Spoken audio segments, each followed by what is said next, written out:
Dear friends and colleagues, a warm welcome from the European Movement's offices here in Brussels. We're meeting again for the 9th edition of Talking Europe, a series of discussions with senior figures from the European Commission on issues that are at the top of the agenda across Europe at the moment.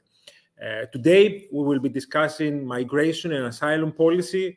We're very fortunate to have with us the Director General from DG Home for Asylum and Migration Policy, Monique Pariat, who has taken time from her very busy schedule to join us for the conversation today. Monique, thank you for coming along. We know you have quite a lot on your plate at the moment, and we have been holding this conversation since 2020 with a variety of people from the European Commission, and perhaps today's discussion is as timely and pertinent as it would get. You are responsible with leading the Commission's work on asylum and migration, and at the moment we are facing with a humanitarian crisis at the borders of the European Union. The events that are unfolding at Belarus with the influx of migrants and asylum seekers there are obviously testing again our migration policies. So we wanted perhaps to start the conversation with asking you to give us a little update on what's going on at the border and how is the European Commission, but also the European Union in general, addressing it. Thank you very much. Thank you very much, Petros, for inviting me. I'm very happy to be with you today. Good morning to everybody. It's a pleasure to be with you. And as you say, we are at a moment where we have a very challenging situation. But I would like maybe to describe the situation. What is happening now at the Belarusian-Polish border or Lithuanian border, because it started with Lithuania and now it is more focused on Poland, is a new form of destabilizing the European Union. It's a clear instrumentalization of the vulnerability of people that are looking for a better future to use them as a weapon against the European Union. So we are faced with a new phenomenon, which is a state-led instrumentalization of migration, meaning that the president of Belarus is inviting people to Belarus, promising them to take them to the European Union afterwards through Lithuania or Poland. So this is another way now to, it's a kind of hybrid threat. And this is why the situation is also very worrying, because it challenges both our border protection management, it challenges our asylum policy, and it challenges also our solidarity. So it is a very important crisis. And this is why we are all mobilized to address it. It has started in the summer.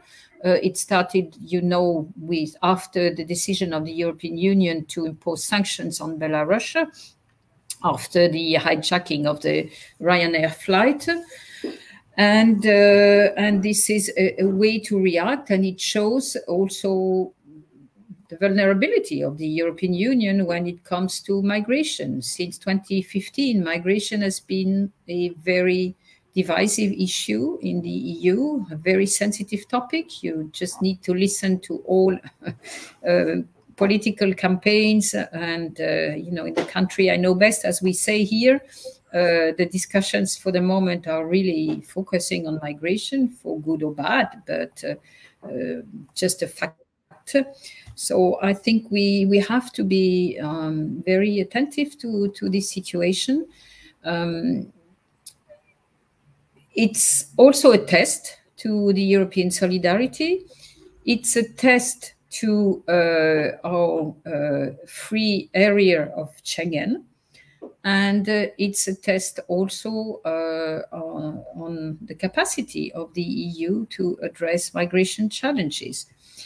Migration is a constant feature of the human history. I mean, when we talk about migration, there are different aspects of migration. Migration is not just one single thing.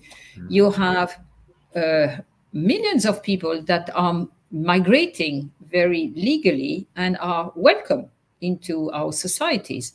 Large part of our population have a migration background, are fully integrated in our societies, and we see also that today our economy needs also relies on migration, and the COVID crisis has shown that that we are depending for our healthcare, for our HoReCa sector, for our computer sector. We are depending also of people from third country origin. You have migrants and refugees. A refugee is different from a migrant. A refugee is someone who has to leave, who can have no choice but leaving his or her country because his or her life is threatened there. These are the real refugees. But now in the movements we have, a large part of the people that are coming are not refugees, but economic migrants that leave countries where they have difficulty to make a living, or that want to have a better future in Europe. So that's why it's a multifaceted issue that we need to address. And as I said, most of the people move legally, but you have also a number of people that arrive irregularly at our borders, and they are actually the one where our action is focused, because they are the one that create problems in terms of border management, management of asylum procedures, and solidarity inside the EU. So maybe just a last word on the current situation. This keeps us very busy, as well as the Afghanistan. So if you want to know what we have at the top of our agenda, among many other things, and I'm sure you will have questions on the Pact on Migration and on the negotiations. But for the moment, it's clearly, what's happening at the Belarusian border with Poland. And we had, since the fall of Kabul, also the issue of Afghanistan, which has not turned into a migration wave into the EU, but we have to be very vigilant about how the situation evolves there. And there has been also a big wave of solidarity for Afghan people when it comes to evacuating them or proposing resettlement options. But I'm sure these are all issues you may want to develop afterwards. There is a lot to unpack indeed, and we're lucky to have you with us for an hour. But perhaps we can start with the humanitarian crisis, because what's happening at the Belarusian border is indeed first and foremost a humanitarian crisis. Like you said, people are escaping difficult economic, environmental conditions, perhaps even running from war and persecution. So, we are faced with that humanitarian crisis at our border, which has been instrumentalized, like you said, by an authoritarian regime in Belarus to put pressure on the EU. And I want perhaps to start there, because you did mention the EU's relative weakness when it comes to these issues. Why are people like Lukashenko using this as an instrument to put pressure on the EU? Is perhaps the fact that we do not have a strong common asylum and migration policy. And the Commission has put forward proposals there on the table on this. And perhaps maybe we can use the situation on the border with Belarus to discuss a little bit the proposals that you have made and see what is how are we moving forward with strengthening a bit our asylum policy and our migration policy. Maybe just to correct you on the real situation or the real description of the situation of the Belarusian crisis for the moment. Of course, these people are vulnerable people that are coming from countries where they have difficulties, but they are not. Most of them are not coming from countries at war. I mean, we have a number of them that come from Syria, but most of them come from Iraq. So most of them, half of those who have arrived, are people coming from Iraq. So they are not if I can say it, not refugees in the proper sense of refugees. They are not fleeing a conflict. They are just hoping for a better life, which we all can understand. But the question is, what is our capacity to take everybody that would want to have a better future? So what are the vulnerabilities of the EU? Are also its strengths. Why is Europe so attractive? When people want a better future, they are not looking for, they don't want to migrate to, I don't know, to the China or to the Federation of Russia, or even to the Gulf countries. They want to come to the EU. Why? Because we have a very generous asylum system, because we have job opportunities, because we have a good social welfare. So, and it makes our continent very attractive for good reasons, and also because we have achieved this level of prosperity that a lot of people envy us. And as I said, we have also in all the EU countries a very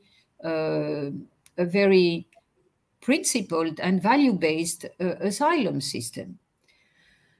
So, but as you say, we have this dilemma between being an open area for free movement, the Schengen area, and still not having a fully fledged common asylum and migration policy.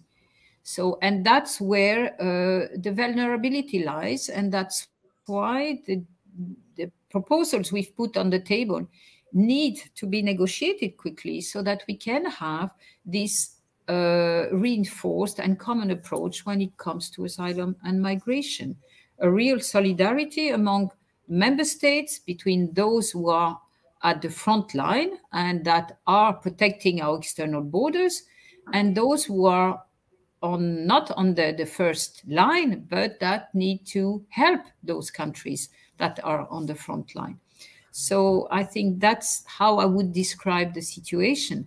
But again, what has to be said, when you mention the humanitarian crisis, it is becoming a humanitarian crisis, because these people that came to Minsk arrived invited by Lukashenko. They paid a lot of money to come, which are probably also financing the regime through the different travel agencies that are proposing these trips to Belarus, promising to be able to take these people to the EU irregularly. And that's so those people arrive voluntarily to Minsk. Otherwise, they would not have been there. So they would may have come through other ways, or may not come at all. So they were induced into something wrong, that through Minsk, they would be able to come to the EU and globally to Germany, because that's mostly where they want to come. But since now Poland is protecting its border, and it's also a right and an obligation to protect our external borders, these people are now stuck in a kind of, because obviously when they are at the border, we have also footage that shows that these people are brought by bus to the border, are encouraged and accompanied by Belarusian forces to the border. And then if we refuse them access to the green line, to the green border, which is the forest, let's say, because we still have border crossing points that are open. So it's not that, the border is closed. They are border crossing points, but then the Belarusian regime doesn't want to take them and take them back. So that's where we are now, in this difficult situation where people are in a bit of a cut between, or caught between the protection of the border, of the EU border, and now the refusal of the Belarusian regime to take care of these people. Indeed, and like you said, the attitude that the regime in Belarus is displaying is near criminal. And the question is, how can we, how the European Union, address this short-term challenge, but also look at long-term solution? There are sanctions on the table that were adopted, I believe, last night. They were confirmed, and there was discussion for new sanctions, of course. And also the European Commission, various commissioners are engaging in diplomatic contact with a variety of partners, including the countries of origin, from Turkey or Gulf states. Do you think that these kind of moves, first of all, the sanctions, and second of all, liaising with partners and third countries who are involved in the current situation, can help ease, in the first instance, the current pressure at the border, and then we can move to more long-term solutions? I think the first thing we need to do for the moment is to discourage these people to come, because they are the victims. They are victims all along. Victims because they pay a lot of money to come for a situation that has, where they will, for a possible situation that is not existing. So they are victim twice, and if not 3 times, because they pay a lot of money to come, because they will never reach what they want to reach, which is, the El Dorado of the EU. And thirdly, because now they are stuck in a very dire situation. So the first thing we need to do is to discourage that. So that's why we have this outreach, and we've been doing that since the summer, to discourage those flights. And we've been rather successful with Iraq, because the flight from Baghdad has been stopped since July. But they obviously, it's like everything. Smugglers are also very creative. They find other ways now. They transit through Turkey, through the Emirates. So that's why we need to reach out to discourage these flights, to do also some information in the countries of origin, to tell people, don't leave, because this is not what you are promised. Then we need to work on the one that is the first and foremost responsible of this situation, which is the Belarusian regime. And that's why we had imposed sanctions, and we will reinforce this sanction, and in particular towards those who instrumentalize migrants, and including, as the president of the Commission said last night, including the travel agencies and air companies that contribute to that.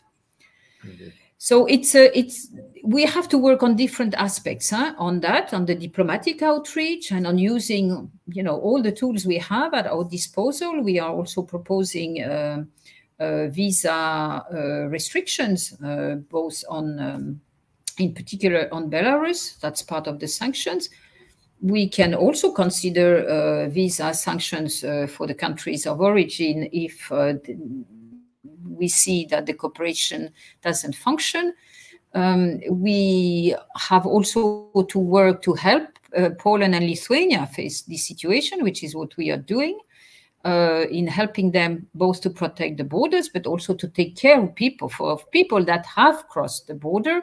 Because, as you know, we have also a principle of non-refoulement. So people that are on EU soil have to be taken care of.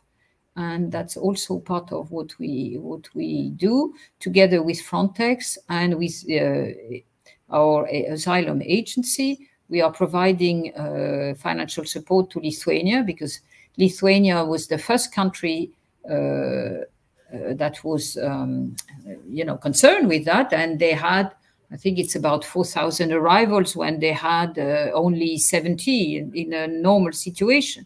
So they were totally overwhelmed. So then Frontex helped, EASO, we provided financial support for the reception facilities. And for those who ask for asylum, we treat their request. And last point, we need to work on the return aspects, because most of these people, as I said at the beginning, will not be granted asylum, because they are not people that are in need of protection. So they will need to be returned. And that's also part of the diplomatic outreach we need to do with the countries of origin so that they take back these people. And on that, we still have a lot of work to do because it's not functioning very well. Indeed. And like you correctly pointed out, this is not an issue that is going to disappear. The EU is a relative safe haven with high levels of prosperity and stability, economic and political. And there are many people who like to come here and make a better life for themselves. So how is the EU able to address these challenges? Economic and social problems, countries, environmental problems are causing these mass population movements, and it's not going to stop anytime soon. So how can we use the proposals the Commission has put on the table for a common migration and asylum policy to ensure that we are able to deal with this, and we don't have these images on the screens of our televisions or our mobile phones who are then exploited by the usual suspects to steer fear among the general public? You're absolutely right.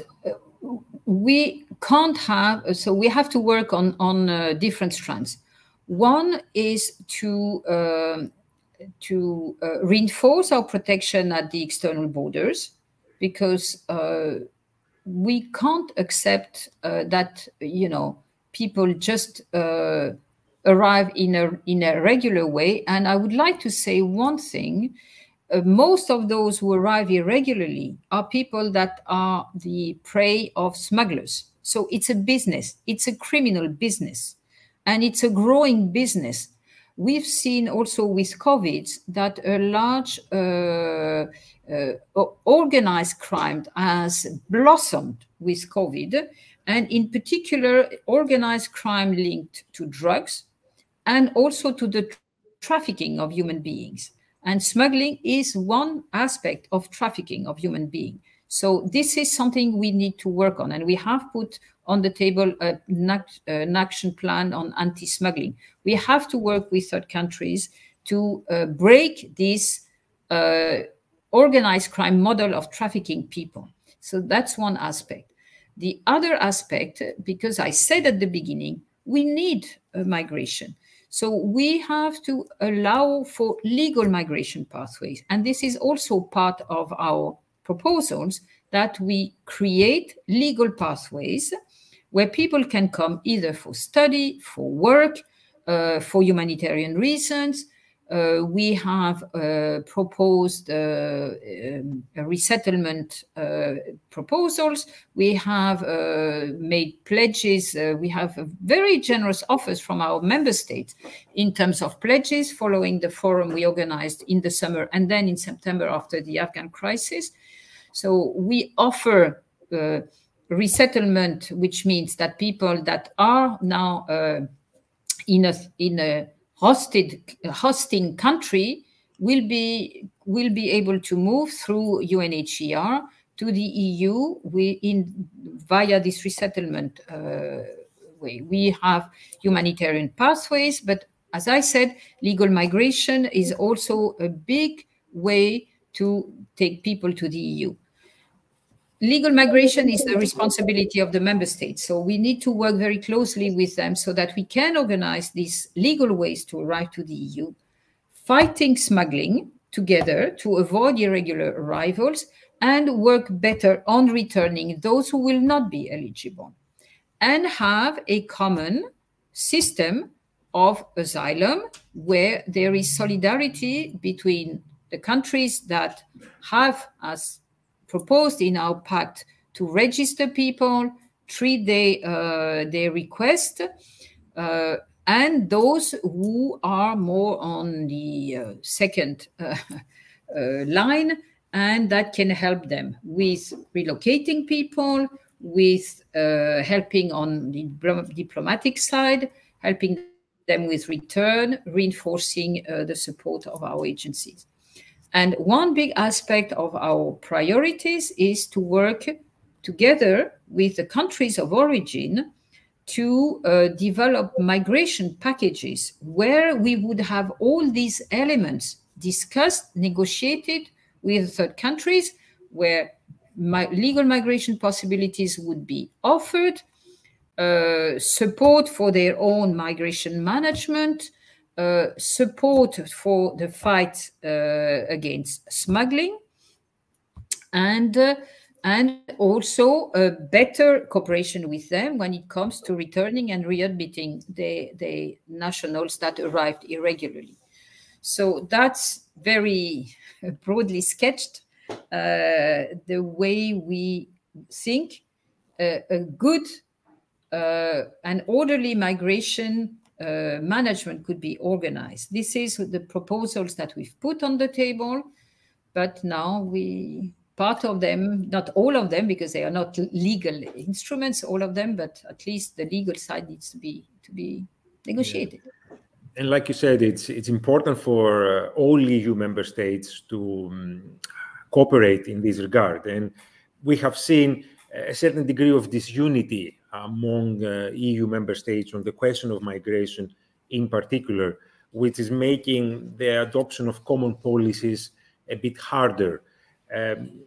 Do you think we will be able to reach the consensus necessary among member states to adopt the kind of proposals that the Commission has put on the table? Because like you correctly pointed out, until we are able to resolve this issue holistically and make sure that there are those regular routes for migration, because like migration is a fact of life, often a necessary fact of life. Do you think we're moving closer to finding the consensus among member states so we can adopt the necessary policies?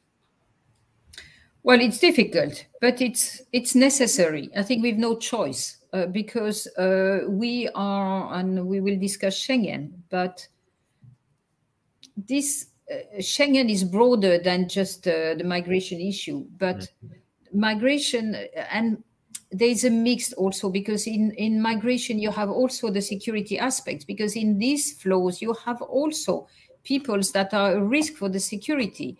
So if you mix all of that, this is an explosive material, and the situation in 2015 has created big traumas in the member state. There is a big mix which creates a lot of anxiety in our citizen, when people move inside the EU in a way that isn't controlled. We don't know who they are, where they come from, what are the intentions. So that's why in the proposals we've put, we have proposed a screening of everybody that arrives irregularly to the EU, so that everybody would be controlled about their identity, controlled in terms of security. We have a number of databases, and in particular the Schengen Information System, that lists people that have been considered security threat, so that these people are checked against this data. Now we have added also the health dimension, and COVID showed that it was before COVID, but that it's also important. So everybody would be checked. And then everybody would be channeled also according to their specific situation.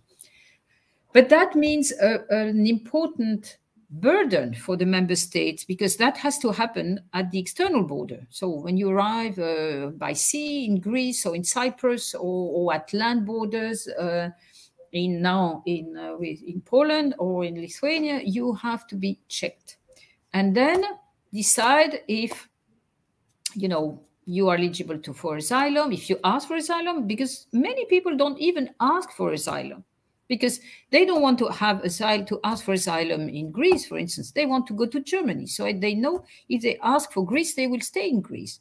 So you see, the situation is also very complex.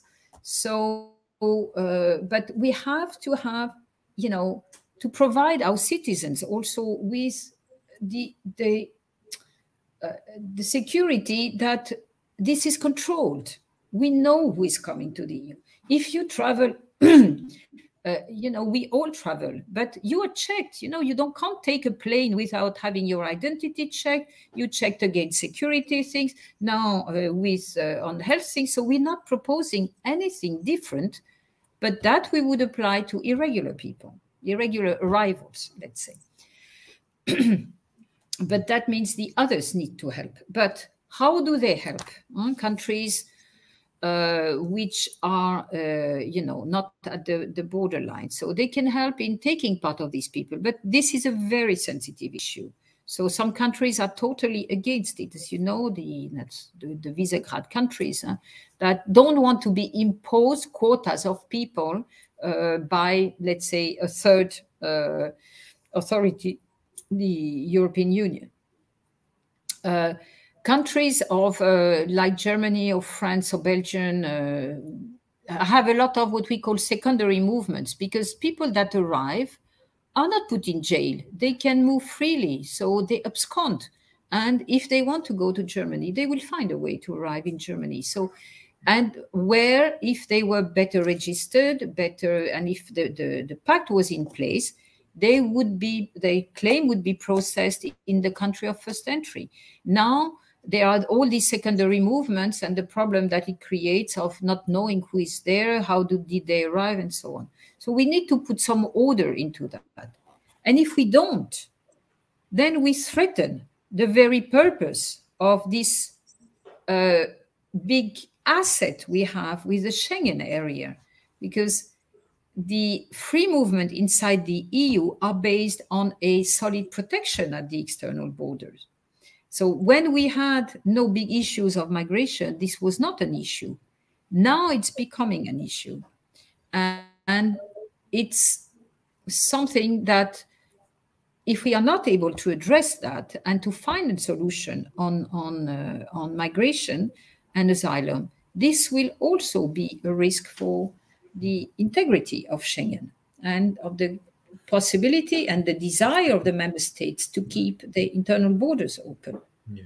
So it's that's why we have no choice. Yeah. It's indeed a very fine balance, and we have to be careful not to throw the baby out with the bathwater, because we are talking here about fundamental freedoms that we enjoy within the EU, but also values that the European ideal is based upon. And we have seen that the crisis has stretched a little bit our adherence to those values to the limit, both in terms of the refugee camps at the borders of the EU, but also the erection of walls at our borders. And some people have even advocated that as a solution to the current crisis. And one of our viewers, Alfonso, is wondering, is that a solution being seriously contemplated, building walls around? So as I mentioned, we need to balance all those factors quite delicately, and the job you and other colleagues at the European Commission and at the member states have is very difficult one indeed. You mentioned the point around solidarity, which obviously is the cornerstone of a common asylum policy, and the difficulties with persuading member states to come forward and assist those on the front line that are taking the brunt of arrivals. Are there ways you think we can persuade all member states to take part in this, whether it's through financial incentives or otherwise? Because without everybody participating in the solution, it would be difficult to really address it. As you know, in the Pact, we have proposed a mandatory solidarity. So it's not a mandatory relocation, as was proposed by the Commission in 2015, and which was obviously not such a good idea. So we now have taken into account the sensitivity of member states on that. So we have proposed 3 different ways to provide solidarity. One is obviously with relocation, and there are a number of member states that do relocation. France and Germany, they take, 50% of each of them of the relocation offers for people that are disembarked in Italy or in Malta.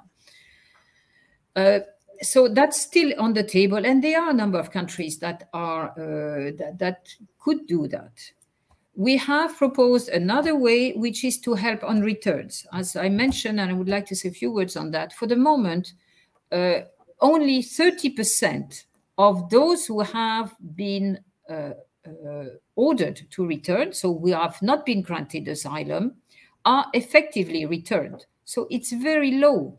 So we have to work better with the countries of origin to help them also, but to ensure that those who arrive irregularly will be readmitted in their countries where they come from. So that's the second strand, and a number of EU countries are ready to help on that, to help with the diplomatic outreach, with financial support for integration programs, with different things. We can imagine different ways to do that, with providing support to return people and so on. Then there is a third dimension, which is other ways, which could be to support at borders, to support with technical capacities, to support with financial support for reception capacities to countries of first entry. You can imagine also a number of other ways to help, to reinforce the means of our agencies that are also a big asset we have in the system. You know that Frontex have been massively reinforced to help for the protection of the European borders. One of the few success we had in the negotiations of the Pact is also the agreement on the reinforcement of the asylum agency that is also there to help countries that are faced with a big influx of people, and EASO is now the asylum agency helping Lithuania to deal with the arrivals and the asylum request from people coming from Belarus. So that's there are different ways to help, but what is needed is some assurance from the non-first line countries on the way and commitments on how they want to support the frontline member states. And that's where we are at the moment. Indeed. You mentioned Schengen, which is indeed one of the major achievements of the European Union, and one that all member states enjoy. The pandemic obviously put serious strain on that system, and new controls had to be introduced that perhaps compromised a bit our freedom of movement. And of course, the crisis, as you already mentioned. How is the Commission working to ensure that Schengen is fully operational, is safeguarded, and is strengthened? So, you mentioned, of course, the dimension of external border security as well as the internal checks within the European Union. But do you think there is a risk that Schengen might disappear in its current form? Well, we don't want Schengen to disappear. So we're working on a package now. As you know, we had issued a couple of months ago a strategy for Schengen, and we will come with a more concrete proposal now at the beginning of December on Schengen. What we want to achieve, we want to keep Schengen. We want to keep Schengen open. We want to keep Schengen with no internal borders. So we want to keep the possibility to reinstall internal borders to a last resort measure. But we have to take into account also the fact that there may be circumstances where member states, and because it's a prerogative of the member states, it's not the Commission that decides to close a border or not, it's the prerogative of the member state. But what we need to do is that it is, as I said, a measure of last resort for very specific reasons, which are on the table, which are existing for the moment. For instance, if you have a big security threat, you can reintroduce internal border controls. If you have if you organize a big event like the Olympic Games, it can be also a reason, because you have big security challenges, to temporarily reintroduce internal border controls. But it can't be a habit. And we've seen since 2015 that a number of member states have reintroduced internal border controls that are, renewed month by month or, regularly, which is not completely in line with what is in the Schengen Border Code. So that's something we would want now to address, while keeping the balance between the need to have this possibility, but also the need to keep Schengen open. We all like to be able to go from Belgium to Germany or from Italy to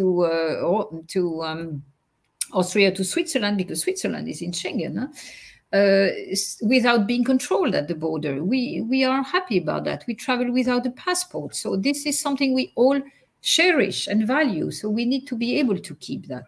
But to be able to keep it, we need to have this reinforced protection at the external border. We've been working on that with what we call the European Integrated Management, Border Management, and the interoperability of our system. We've been developing over the years a number of systems that will allow people to be registered, checked, identified, and traced in a way so that once they arrive at the EU border, they can move freely in full security, while providing the freedom for them to move into the EU, but also in the Schengen area, because it's bigger than the EU, and at the same time providing the necessary security our citizens want to have. We will introduce in 2022 an entry-exit system. So it means everybody arriving at the border, and I'm not talking about migration now, I'm talking of every traveler arriving at the border will be registered when the people enter, I mean third countries, nationals, when they enter, and then when they leave the country. In 2023, we will introduce an ESTA, European ESTA system, which means all people arriving to the EU under a visa-free regime will have to do a procedure which will be called ETIAS, which will be the similar one to the American ESTA that many of us know, so that we also have a better tracing of people that arrive to the EU. So this system and all these databases will need to be interconnected and will need to be accessible at every border crossing point of the EU. So it's a huge operation that has been that is piloted by our agency for large IT systems, EU LISA, and obviously by us behind, and with our member states, because obviously we need the member states for that. So that's a way to secure the external borders. And some dimensions of that are obviously linked to migration. In particular, the Eurodac system that fingerprints all people arriving irregularly to the EU borders. But the objective is to keep Schengen, and we need to ensure that we can continue to benefit from this huge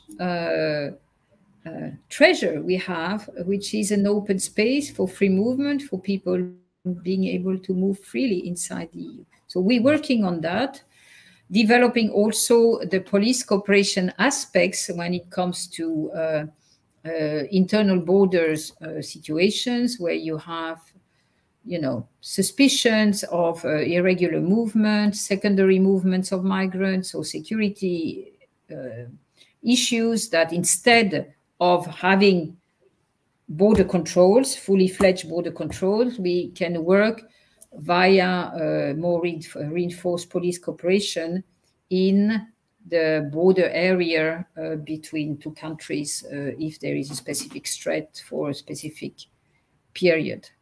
Indeed. And so that's the proposal we have on the table. And I think in a way you have answered a couple of the questions that our viewers are putting, especially with regards to intelligence collection and assessment capacity on behalf of the EU. One thing, are those, the collection of this data that you mentioned at the border of the European Union, are they independent of Europol and Frontex and similar agencies, or they're in cooperation with them? Some of them will be managed. ETIAS will be managed by Frontex, for instance, and obviously Europol is closely associated to that. But they are managed by the member states. And I would like to say a word in terms of data protection.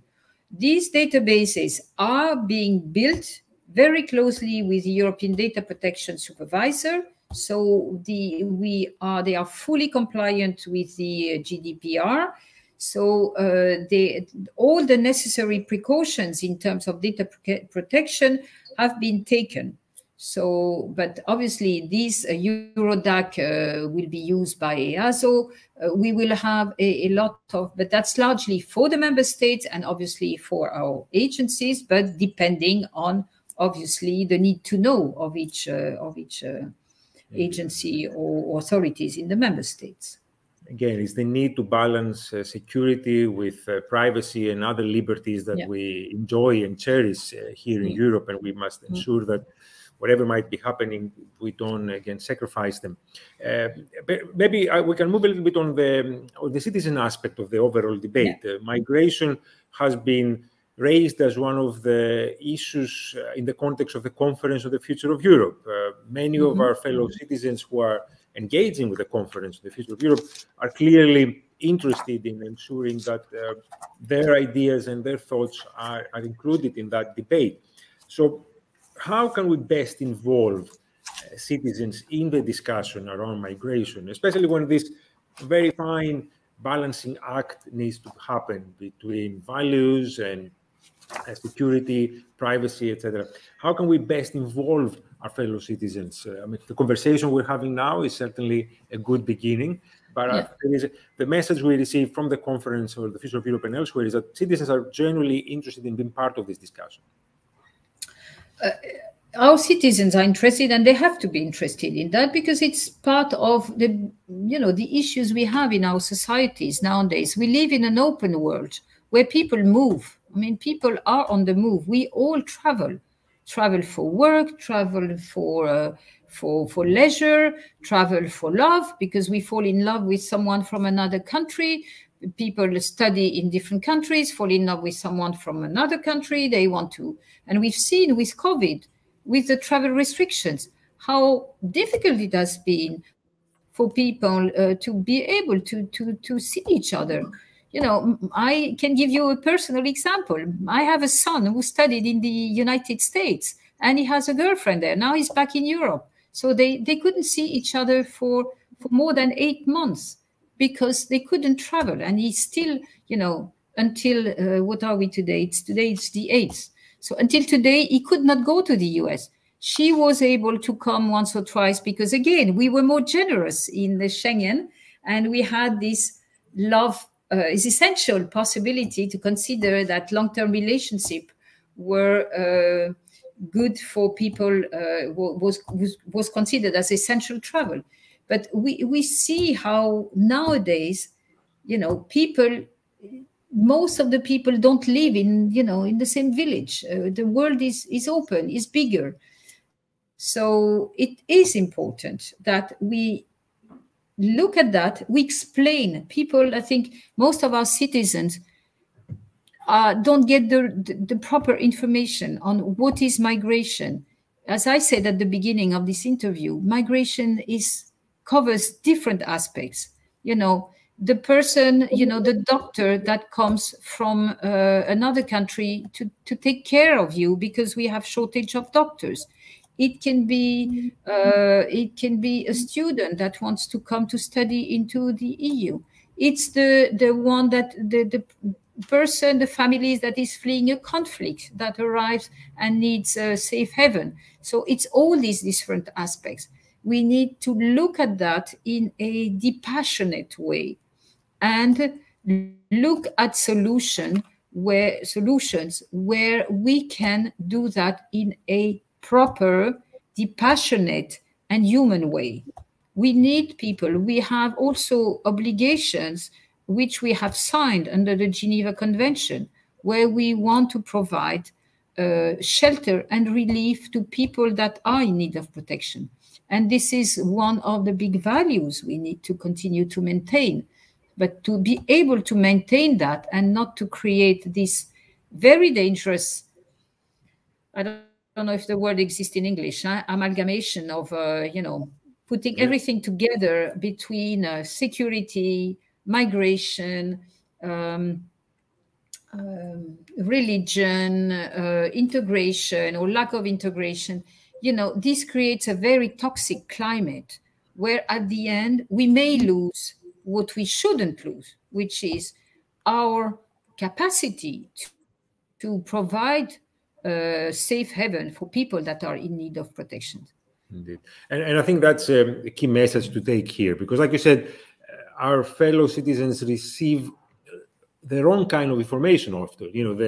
The discussion around migration has been instrumentalized inside the EU as well as outside by extreme forces, political movements who are trying to induce fear in people's hearts, using exactly some of the images that we're also seeing over the last few days. And I would like to echo what you just said, that it is important to be, I think, bold in our defense of our values, and explaining also the opportunities that might come out of something that might appear as a challenge.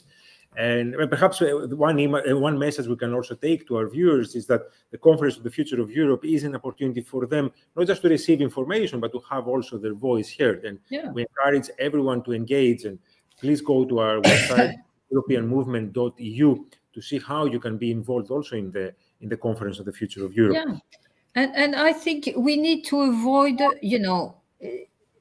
it's like in many things, the truth is probably in the middle.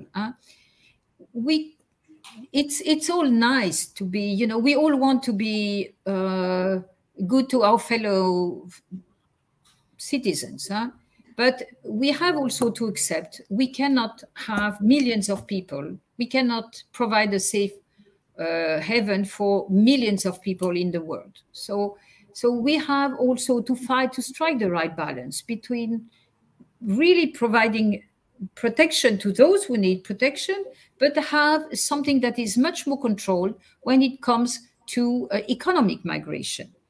And that's why I'm saying the legal migration pathways are very important, because it's not talking about quotas, but they are needs we have in the EU that can meet the needs of people who want to move and to migrate to other countries. And as I said before, this has always been the case. I mean, the US has been populated by migrants. So it's not something that is new. How many Italians or Swedes or French or whoever, or Irish moved to the US and are very well integrated European citizen. I come from a country where we had a lot of people coming from countries that were, where people had to flee from Spain during the Civil War, and Portugal, Poland. So we have a tradition of asylum and of integrating people. But we have to be conscious that we cannot, it cannot be open to everybody, everywhere, in every condition. On the other hand, we have to keep these values that we have and these great aspects of the European Union, of the European societies, of welcoming people from other parts of the world because they are in need of protection. And if we are not able to manage this balance, we may lose everything, because then we give the way to those who diabolize, I don't know the term in English. Demonize. Demonize, migrants. When I hear some of the, French campaign for the moment, it frightens me when I hear that this theory of replacement, and we are now different societies. We're mixed societies. We people from different colors, different origin. We move. So this is part of our societies today. And this is a new fact.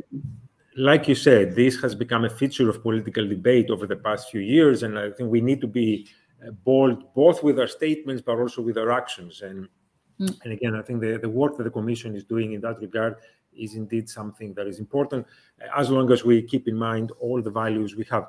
Maybe I'll finish our conversation, because I know you need to move on to other things, with the last question on the current situation at the border with Belarus.